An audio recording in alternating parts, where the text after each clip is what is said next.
While every other van life in Europe heads south for the winter, we head north to the snowy mountains of Austria. We're about to have our first official road trip in this very truck.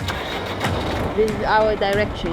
Our goal is to spend the entire winter in places like these, where at night the temperature drops to 0 degrees Fahrenheit. Are we prepared for this? Let's find out. Winter has something very magical. Slowly the landscape transforms into a picturesque wonderland. All of a sudden everything looks very peaceful and serene. Starting our day sipping tea next to the fire at an elevation of 1500 meters high, surrounded by the white mountaintops covered in perfect fluffy powder that crunches under our boots as we take a walk to the lift, which is just around the corner.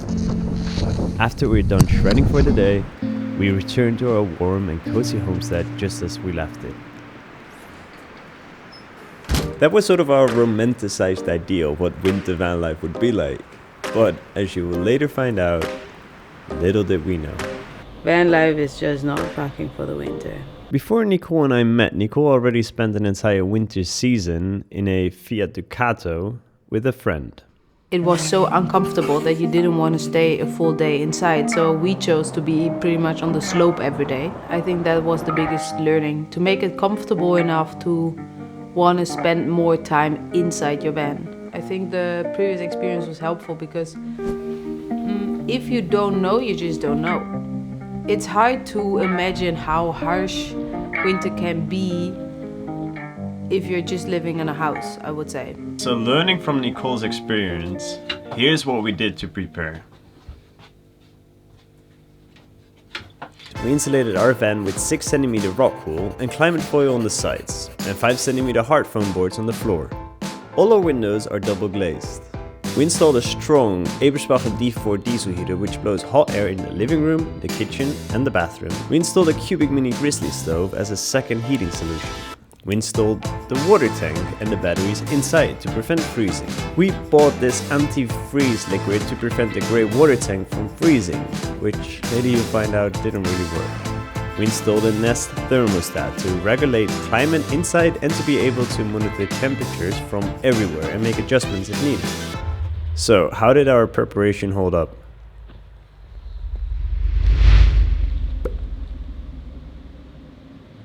We have some good news and we have some very bad news. We have arrived in like a beautiful spot. We have a little river, we have the forest, we have 0 degrees temperature, which looks really nice and can be really nice when it's warm inside, but it isn't. Why? Something with the heater. That means no good. Luckily we have a backup heat source. Okay, so apparently it's overheating.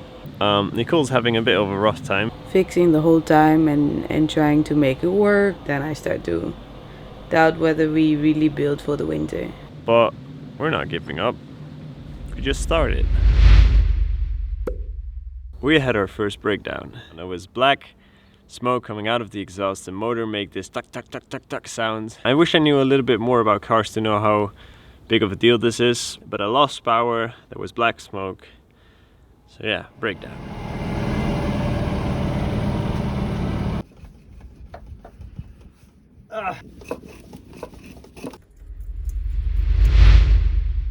So quick update.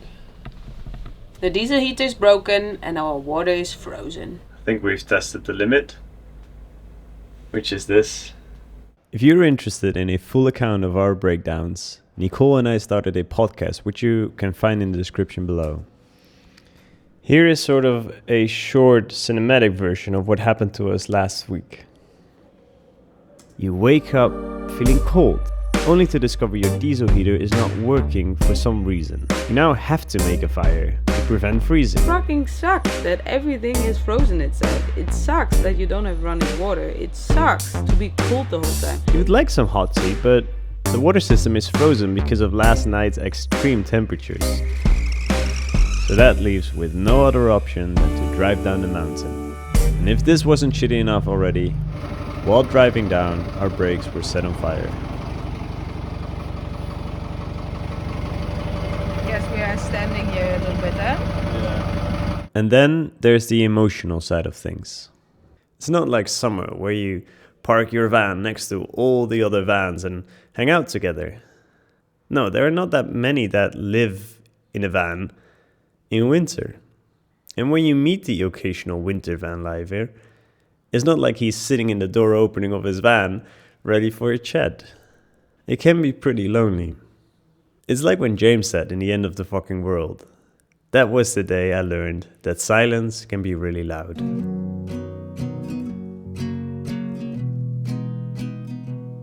Our plan for the winter season was to travel around from ski area to ski area. But I just couldn't.